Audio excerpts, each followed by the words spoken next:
Excuse me, ಅಲ್ಲ where do you come up with all these things? 5% ಅಂತ ಹೇಗೆ ಗೊತ್ತಾಯ್ತು ನಿಮ್ಗೆ? ಅದೇ ವಾಟ್ಸ್ಆಪ್ ಅಲ್ಲಿ ಮೊನ್ನೆ ಯಾವ್ದೋ ಫಾರ್ವರ್ಡ್ ಬಂದಿತ್ತು. ನಮ್ ಡಾಕ್ಟರ್ ಅಶೋಕ್ ಗ್ರೂಪ್ ಅಲ್ಲಿ ಶೇರ್ ಮಾಡಿದ್ರು. ವಾಟ್ಸ್ಆಪ್ ಫಾರ್ವರ್ಡ್ ಎಲ್ಲ ಅಥೆಂಟಿಕ್ ಇನ್ಫಾರ್ಮೇಶನ್ ಅನ್ಕೊಡೋರ ಹತ್ರ ನಾನೇನ್ ಮಾತಾಡ್ಲಿ? Guys relax. By the way, ಆ ಹೊಸ ಕಾಂಟ್ರವರ್ಸಿ ಗೊತ್ತಾಯ್ತಾ? ಡಾಕ್ಟರ್ ಅಶೋಕ್ದು. ಅಪೆಂಡಿಸೈಟಿಸ್ ಪೇಷಂಟ್ ತಾನೆ? Ya, so this guy had appendicitis and the appendix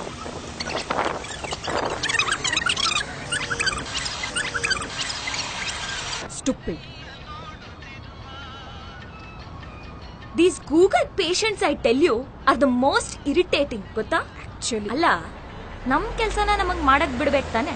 We know our job the best. Exactly. ನಡೀರಿ ಹೊರಡೋಣ. ಬೇಗ ಕೆಲ್ಸ ಮುಗಿಸಿ ಮನೆಗೆ ಹೋಗಿ ಮಲ್ಕೊಂಡ್ರೆ ಸಾಕಾಗಿದ್ಯಪ್ಪ. I really need a break. ಉಸಿರಾಡಕ್ಕೂ ಟೈಮ್ ಇಲ್ಲ, ಅಷ್ಟು ಕೆಲ್ಸ ಇದೆ. ಯಾವ್ದಾದ್ರೂ ಒಂದು ಹಾಲಿಡೇ ತಗೊಂಡ್ಬಿಡ್ತೀನಿ. ಒಂದಷ್ಟು ದಿನ ಆರಾಮಾಗಿ ಇದ್ಬಿಡ್ತೀನಿ. ಇದ್ರ ಮಧ್ಯ ಬ್ಯಾಂಕ್ ಬೇರೆ ಅಲಿಬೇಕು. Forget us, we at least have cards. What about the common man ಅಲ್ವಾ? ಏನ್ ಸರ್, ಕರೆಕ್ಟ್ ಅಲ್ವಾ? ಸ್ವಲ್ಪ ತೊಂದರೆ ಆಗಿದೆ ಮೇಡಮ್, ಬಟ್ ಏನ್ ಮಾಡೋದು, ದೇಶಕ್ಕೆ ಒಳ್ಳೇದಾಗುತ್ತೆ ಅಂದ್ರೆ ಸ್ವಲ್ಪ ಅಡ್ಜಸ್ಟ್ ಮಾಡ್ಕೋಬೇಕು. ಅಲ್ರಿ, ಯಾರೋ 5% ಜನ ಇಟ್ಟಿರೋ ಬ್ಲಾಕ್ ಮನಿಗೆ why should the 95% of us suffer? ಎಷ್ಟು ಜನ ಆದ್ರೂ ಬ್ಲ್ಯಾಕ್ ಮನಿ ಇಟ್ಟಿರ್ಲಿ ಮೇಡಮ್, ಆದ್ರೆ ನಾವು ಈ ದೇಶದ ಪಾರ್ಟು, ಈ ಸಿಸ್ಟಮ್ ಪಾರ್ಟು. ಪ್ರತ್ಯಕ್ಷವಾಗಿ ಅಥವಾ ಪರೋಕ್ಷವಾಗಿ ನಾವು ಇದರಲ್ಲಿ ಭಾಗಿಯಾಗಿದ್ದೀವಿ ಅಲ್ವಾ ಸರ್? ಮೇಡಮ್, ನಿಮ್ಮ ಅಪ್ಪನ್ ಡಿಸ್ಕ್ ಆಪರೇಷನ್ ಅಂದ್ರಲ್ಲ, ಅಪೆಂಡಿಕ್ಸ್, ಅಪೆಂಡಿಸೈಟಿಸ್ ಆಪರೇಷನ್. ಅದು ಆಗ್ಲೇ ಫಾಸ್ಟ್ ಫಾರ್ವರ್ಡ್ ಅಲ್ಲಿ ಪ್ಲೇ ಮಾಡ್ಬಿಟ್ವಿ. ಈಗ ಡೀಟೇಲ್ ಆಗಿ ಇನ್ನೊಂದ್ಸಲ ಎಕ್ಸ್ಪ್ಲೈನ್ ಮಾಡ್ತೀರಾ ಮೇಡಮ್? ಬೈ ದ ವೇ, ಆ ಹೊಸ ಕಾಂಟ್ರವರ್ಸಿ ಗೊತ್ತಾಯ್ತಾ? ಡಾಕ್ಟರ್ ಅಶೋಕ್ದು. ಅಪೆಂಡಿಸೈಟಿಸ್ ಪೇಷಂಟ್ ತಾನೆ? Ya, so this guy had appendicitis and the appendix had to be removed immediately. But you know what, he's like general anaesthesia ಬೇಡ, ಲೋಕಲ್ಲೇ ಸಾಕು ಅಂತಾನೆ. I have read on Google, ನನಗೆಲ್ಲ ಗೊತ್ತಿದೆ ಅನ್ನೋ ತರ ಮಾತಾಡ್ತಾನೆ. ಎಷ್ಟ್ ಹೇಳಿದ್ರು ಹೀಸ್ ಜಸ್ಟ್ ನಾಟ್ ಲಿಸ್ನಿಂಗ್. ಬಾಡಿಯಲ್ಲಾಗಿರೋ ಒಂದ್ ಚಿಕ್ಕ ಪ್ರಾಬ್ಲಮ್ಗೆ ಇಡೀ ಬಾಡಿನೇ ಏನಕ್ಕೆ ಅನ್ಕಾನ್ಶಿಯಸ್ ಮಾಡ್ಬೇಕು ಅಂತಾನೆ. Stupid. These Google patients, I tell you, are the most irritating. ಗೊತ್ತಾ? ಅಲ್ವಾ ಮೇಡಮ್? ಒಂದ್ ಸಣ್ಣ ಪಾರ್ಟ್ನ ತೆಗಿಯಕ್ಕೆ, ಒಂದ್ ಸಣ್ಣ ಆಪರೇಷನ್ ಮಾಡಕ್ಕೆ ಇಡೀ ದೇಹನೇ ಅನ್ಕಾನ್ಶಿಯಸ್ ಮಾಡಿಸ್ಬಿಡ್ತೀರಾ. ಅಂಥದ್ರಲ್ಲಿ ಈ ಕಪ್ಪು ಹಣ ಅನ್ನೋ ದೊಡ್ಡ ಪಿಡುಗು ತೆಗಿಯಕ್ಕೆ ಇಷ್ಟು ದೊಡ್ಡ ಆಪರೇಷನ್ ಮಾಡಿದಾಗ ಸಹಜ ಸ್ಥಿತಿಗೆ ಬರಕ್ಕೆ ಸ್ವಲ್ಪ ದಿನ ತಗೊಳತ್ತಲ್ವಾ ಮೇಡಮ್? ಸ್ವಲ್ಪ ದಿನ ಈ ಅನಸ್ತೇಷಿಯಾ ಎಫೆಕ್ಟ್ ನ ತಡ್ಕೊಳ್ಳೋಣ ಮೇಡಮ್. ಎಷ್ಟು ದಿನ ರೀ ಸಾಲ್ದು ಅಂತ ನಮ್ ದುಡ್ಡನ್ನ ಡ್ರಾ ಮಾಡೋದಕ್ಕೆ ಲಿಮಿಟ್ ಬೇರೆ. ಅಲ್ಲ, ನಮ್ ದುಡ್ಡನ್ನ ನೀವು ಇಷ್ಟೇ ಡ್ರಾ ಮಾಡಿ ಅಷ್ಟೇ ಡ್ರಾ ಮಾಡಿ ಅಂತ ಹೇಳಕ್ಕೆ ಇವ್ರು ಯಾರು ಅಂತೀನಿ. ಮತ್ತೆ ಫ್ಲಾಶ್ ಬ್ಯಾಕ್ ಹೋಗೋಣ ಮೇಡಮ್. ಸರ್, ನಿಮ್ಮ ICU ಎಕ್ಸಾಂಪಲ್ ತುಂಬಾ ಚೆನ್ನಾಗಿತ್ತು, ಅದೊಂದ್ಸಲ ಹೇಳ್ತೀರಾ? ಮೊನ್ನೆ ಡಯಾಬಿಟಿಸ್ ಪೇಷಂಟ್ ಕೇಸ್ ಗೊತ್ತಲ್ಲ, ಕಿಡ್ನಿ ಟ್ರಾನ್ಸ್ಪ್ಲಾಂಟ್ ಮಾಡಬೇಕಿತ್ತು, 2 ಕಿಡ್ನಿ ಹಾಳಾಗೋಗಿದೆ. ಅದಲ್ಲದೆ ಹಳೆ ಡಾಕ್ಟರ್ ಸರಿಗ್ ಡಯಾಗ್ನೈಸ್ ಮಾಡಿಲ್ಲ. ಸುಮ್ಮನೆ ಡಯಾಲಿಸಿಸ್ ಮಾಡಿಸಿ they have just reap money from. Yeah, that was our team only. ನಮ್ ಸೀನಿಯರೇ ಅದನ್ನ ಇಮಿಡಿಯೇಟ್ ಆಗಿ ಡಯಾಗ್ನೈಸ್ ಮಾಡಿ ತಕ್ಷಣಕ್ಕೆ ಟ್ರಾನ್ಸ್ಪ್ಲಾಂಟ್ಗೂ ಅರೇಂಜ್ ಮಾಡಿ ಸಕ್ಸಸ್ಫುಲ್ ಆಗಿ ಆಪರೇಷನ್ ಮಾಡಿದ್ವಿ. ICU ನಲ್ಲಿ ಇಟ್ಟಿದ್ರೆ ಅವ್ರ ಮನೆಯವ್ರು ಬಂದ್ ಒಂದೇ ಸಮ ಗಲಾಟೆ, ಪೇಷಂಟ್ ನ ನೋಡ್ಬೇಕು ಅಂತ. ಅಲ್ಲ, ಇಷ್ಟು ದಿನ ರೋಗ ಒಳಗೊಳಗೆ ಇದ್ದು ಡ್ಯಾಮೇಜ್ ಮಾಡಿರೋದನ್ನ ಮರ್ತ್ ಹೋದ್ರು. ಈ ಹಿಂದೆ ಯಾವ್ದೋ ಡಾಕ್ಟರ್ಸ್ ಹತ್ರ ತೋರ್ಸಿದ್ರಲ್ಲ, ಅವರು ಚೆನ್ನಾಗಿ ಮಿಸ್ಗೈಡ್ ಮಾಡಿ ಸರಿಯಾಗಿ ದುಡ್ಡು ಕಿತ್ತಿದ್ದಾರೆ. ಅವ್ರ ಹತ್ರ ಒದ್ದಾಡಿರೋದನ್ನೆಲ್ಲ ಮರ್ತ್ ಹೋಗ್ಬಿಟ್ರು. ಈಗ ಬಂದು ನಮ್ಮವ್ರನ್ನ ನೋಡಕ್ಕೆ ನಿಮ್ ಪರ್ಮಿಷನ್ ಯಾಕ್ರಿ ಬೇಕು ಅಂತ ಒಂದೇ ಸಮ ನಮ್ಮ ಮೇಲೆ ಕೂಗಾಡ್ತಾರೆ. Uncivilised people, I tell you. Serious. Ya, ಅಲ್ವಾ ಮೇಡಮ್? 60 ವರ್ಷದಿಂದ ಬೆಳ್ಕೊಂಡಿರೋ ಪಿಡುಗು ಮೇಡಮ್ ಇದು. ಒಂದು 50 ದಿನ ಸಹಕಾರ ಕೊಡಕ್ಕಾಗಲ್ವಾ ಸರ್? ಲಕ್ಷಾಂತರ ಕೋಟಿ ಸ್ಕ್ಯಾಮ್ಗಳು ನಡೆಸ್ತಿದ್ದಾಗ ನಮಗ್ ಪ್ರಾಬ್ಲಮ್ ಇರಲಿಲ್ಲ. ಅದು ನಿಮ್ ಡಯಾಬಿಟಿಸ್ ತರಾನೇ ಒಳೊಳಗೆ ದೇಶ ತಿಂತಿತ್ತು ಮೇಡಮ್. ಈಗ ಹೊಸ ಡಾಕ್ಟರ್ ಬಂದು ನೀವು ಕಿಡ್ನಿ ಟ್ರಾನ್ಸ್ಪ್ಲಾಂಟ್ ಮಾಡ್ದಂಗೆ ಅವರು ನೋಟ್ ರೀಪ್ಲೇಸ್ ಮಾಡಿದ್ದಾರೆ.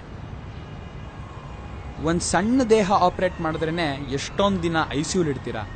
ಇಷ್ಟು ದೊಡ್ಡ ದೇಶಕ್ಕೆ ಇಷ್ಟು ದೊಡ್ಡ ಆಪರೇಷನ್ ಮಾಡಿದಾಗ ಒಂದು 50 ದಿನ ತೊಂದರೆ ಆಗ್ದಿರ ಇರತ್ತಾ ಸರ್? 60 ವರ್ಷದಿಂದಾನೇ ಒಳಗಿಂದಾನೇ ತಿಂತಿದ್ದ ರೋಗ ಟ್ರೀಟ್ಮೆಂಟ್ ಕೊಟ್ಟು ಒಂದು 50 ದಿನ ದೇಶನ ICU ಇಟ್ರೆ ತಪ್ಪಾ ಸರ್? ಹೌದಪ್ಪ. ಇರೋ ಬರೋ ಕೆಲ್ಸ ಎಲ್ಲ ಬಿಟ್ಟು ಆಫ್ಟರ್ ಆಲ್ 2,000 ರೂಪಾಯಿ ತಗೊಳಕ್ಕೋಸ್ಕರ ಕ್ಯೂನಲ್ಲಿ ಹೋಗಿ ನಿಂತ್ಕೊಂತೀವಿ. ಅದು ಯಾವುದೋ ಮೆಡಿಕಲ್ ಕಾನ್ಫರೆನ್ಸ್ಗೆ ವೀಸಾ ಕ್ಯೂನಲ್ಲಿ ನಿಂತವರು ನೀವೇ ಅಲ್ವಾ ಮೇಡಮ್? ಸರ್, ಆ ಮಾತೆಲ್ಲ ಬೇಡ. See, we are not blaming the move. In fact we all are supporting it. ಆದ್ರೆ ನಾನು ಅನ್ಕೊಂಡಿದ್ದೇನು ಗೊತ್ತಾ, they could have flushed in more 100s and 500s to the bank. ಸ್ವಲ್ಪ ಇನ್ಕನ್ವೀನಿಯನ್ಸ್ ಕಮ್ಮಿ ಆಗಿರ್ತಿತ್ತು. They could have been a little more prepared ಅಂತ ಅನ್ಸುತ್ತೆ. ಮಾತಲ್ಲೇ ಮನೆ ಕಟ್ಟೋ ದೇಶ ಮೇಡಮ್ ನಮ್ದು. ಅಲ್ಲ ಮೇಡಮ್, ಈ 10 ನಿಮಿಷದಲ್ಲಿ ನಿಮ್ಮ ಆಸ್ಪತ್ರೆಯಲ್ಲಿ ಏನೇನ್ ನಡೆಯುತ್ತೆ ಅಂತೆಲ್ಲ ಸೀಕ್ರೆಟ್ಸ್ನ ಒಬ್ಬ ಟೀ ಅಂಗಡಿಯವನ್ ಮುಂದೆ ನೀವೇ ಬಿಚ್ಚಿಟ್ರಿ. ಅಷ್ಟು ಈಸಿಯಾಗಿ ಸೀಕ್ರೆಟ್ಸ್ ಲೀಕ್ ಆಗೋ ದೇಶ ನಮ್ದು. ಸುಮ್ನೆ 100ರನ್ನ 500ರನ್ನ ಬ್ಯಾಂಕ್ ತಳ್ಬಿಟ್ಟಿದ್ರೆ ಪ್ರಶ್ನೆಗಳು ಉದ್ಭವ ಆಗ್ತಿರ್ಲಿಲ್ವಾ ಸರ್? ಯಾಕೆ ಹೀಗಾಗ್ತಾ ಇದೆ ಅಂತ ತಿಂದು ತೇಗಿ ಕೊಪ್ಪಿರೋ ತಿಮಿಂಗಳಿಗೆ ಕ್ಲೂ ಸಿಕ್ಬಿಡ್ತಿರ್ಲಿಲ್ವಾ ಸರ್? ಸರ್ಕಾರ ಪ್ರಿಪೇರ್ ಆಗ್ದಿರಾ ಇಲ್ಲ ಮೇಡಮ್, ಕಪ್ಪಣ ಇಟ್ಟವ್ರಿಗೆ ಪ್ರಿಪೇರ್ ಆಗಕ್ ಟೈಮ್ ಕೊಡ್ಲಿಲ್ಲ ಅಷ್ಟೇ. ಒಂದ್ ಮಾತು ಹೇಳ ಸರ್, ಇಷ್ಟು ದೊಡ್ಡ ದೇಶನ ಮಂತ್ರದಂಡ ಇಟ್ಕೊಂಡು ಬದಲಾಯಿಸಕ್ ಆಗತ್ತಾ ಸರ್? ಅಲ್ಲ ಮೇಡಮ್, 10-12 ಅವರ್ ದುಡಿಯೋ ನಿಮಗೇನೆ ಸ್ಟ್ರೆಸ್ಸು, ವರ್ಷಕ್ಕೊಂದ್ಸಲ ಫಾರಿನ್ ಟ್ರಿಪ್ ಹೋಗೋಕೆ ಅದೇನೋ ಜೆಟ್ಲ್ಯಾಗು, ವಾರಕ್ಕೆ 2 ದಿನ ರಜಾ ತಗೊಂಡ್ರು ಫ್ಯಾಮಿಲಿ ಲೈಫ್ ಇಲ್ಲ ಅಂತ ಒದ್ದಾಡ್ತೀರಾ. ಅಂತದ್ರಲ್ಲಿ ದೇಶಕ್ಕೋಸ್ಕರ ಫ್ಯಾಮಿಲಿನೇ ಬಿಟ್ಟು ರಜಾನೂ ತಗೊಳ್ದಿರಾ ದಿನಕ್ಕೆ 18 ಅವರ್ ದುಡಿದು ಟೈಮ್ ವೇಸ್ಟ್ ಮಾಡಬಾರ್ದು ಅಂತ ನಿದ್ದೆ ಮಾಡೋ ಟೈಮಲ್ಲಿ ಫಾರಿನ್ ದೇಶಕ್ಕೆ ಹೋಗಿ ದೇಶಕ್ಕೋಸ್ಕರ ಇಷ್ಟೆಲ್ಲ ಕಷ್ಟಪಡ್ತಿರೋ ಒಬ್ಬ ಮನುಷ್ಯನ್ಗೆ ಸ್ವಲ್ಪ ಸಹಕಾರ ಕೊಡೋಣ ಮೇಡಮ್. ನಾವು 1 ಹೆಜ್ಜೆ ಮುಂದೆ ಇಟ್ರೆ ದೇಶ 121 ಕೋಟಿ ಹೆಜ್ಜೆ ಮುಂದೆ ಇಡತ್ತೆ ಮೇಡಮ್.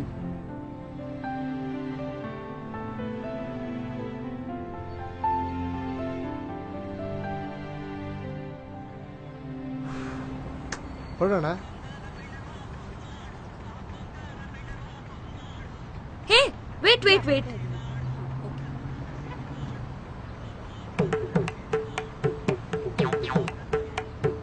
ಚೇಂಜ್ ಇಲ್ವಾ ಸರ್? ಏನು ಚೇಂಜ್ ಇಲ್ವಾ? ಇಷ್ಟೊತ್ತು ಭಾಷಣ ಮಾಡ್ದಂಗಲ್ಲಪ್ಪ. There are some practical problems of demonetisation. ನೋಡಿ, ನನ್ನ ಹತ್ರ ಚೇಂಜ್ ಇಲ್ಲ. ತಗೊಳ್ಳೋ ಹಾಗಿದ್ರೆ ಇದನ್ ತಗೊಳ್ಳಿ, ಇಲ್ದಿದ್ರೆ ಲೆಕ್ಕ ಬರ್ಕೊಳ್ಳಿ. ಲೆಕ್ಕ ಎಲ್ಲ ಏನ್ ಬೇಡ ಮೇಡಮ್, ನನ್ ಜನ್ಧನ್ ಅಕೌಂಟ್ ನಂಬರ್ ಕೊಡ್ತೀನಿ, ನೆಟ್ ಟ್ರಾನ್ಸ್ಫರ್ ಮಾಡ್ಬಿಡಿ. ಅದು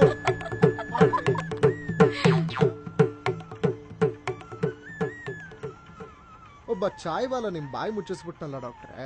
ಒಬ್ಬ ಚಾಯ್ ವಾಲನ್ನ ಅಷ್ಟು ಸಾಮಾನ್ಯ ಅನ್ಕೋಬೇಡಿ ಸರ್. ಜಗವೇ ನಿನದು